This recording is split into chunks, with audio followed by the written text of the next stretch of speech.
In this video we're going to continue off the shape collision example, and we'll go ahead and remove shape collision, and now we want to come into the dynamics and we want to add a PhysX. This is an AGEA product collision engine. We're going to go ahead and use the same floor node input to that floor that we have, and the group A that we're going to specify, this is going to be the one involved in the collision. We're going to want to have the collision group be the one involved because collision contains both red and collision environment, and we want to calculate a collision between those two. So we'll go ahead and just scrub out and see how we do. You can see our cylinders here just kind of float away. Our gravity is only set to the red group, so we'll change that to the collisions group. Okay, so there's PhysX. It plops in there just like shape collision. You can see a little bit though going on. We're going to switch to the side view and zoom in real close. You can see this penetration here. This is something that PhysX does to try to optimize its stacking situations. Whenever particles start to stack on top of each other, you don't want them super tight face calculations. It can end up with particles bouncing quite a bit. So there's just a little bit of interpenetration to kind of allow them to settle. This is actually controlled. You can see all the controls here for PhysX. It's about the same as shape collision. But what we're seeing here is this under the PhysX section called skin width, which is going to allow 0.1 of the overall depth to be penetrated. So think of this particle height as 1, and this will be a 0.1 penetration. Before we get too far ahead of ourselves, let's just go ahead and review some of the stuff on PhysX. We've got the same size as mass that we had with shape collision. Let's go back and take a look at our mass settings for these guys. Let's go ahead and set our collision environment to 10, and our red particles, we'll leave them at 2.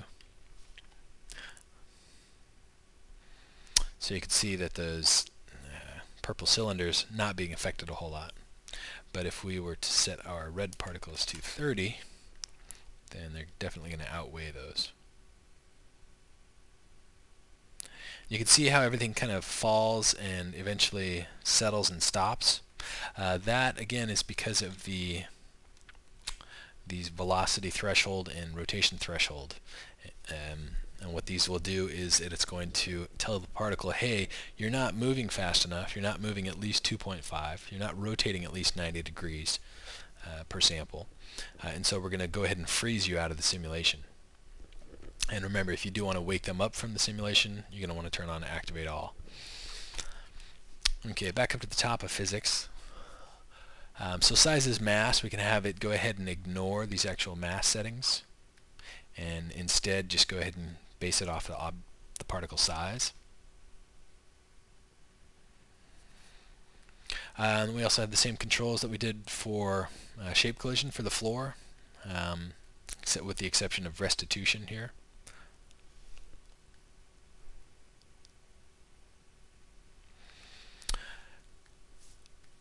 Let's go ahead and take a look. We can tell the floor to specifically be a box type object or a sphere. This will be fun. Watch this sphere, and immediately you can see how the particles kind of explode and get pushed away. That's because it's trying to treat this node actually as a sphere from the center, and it's already kind of screwing up the calculation because it's not really a sphere at all. So it's going to go ahead and cause them to be thrown out like that.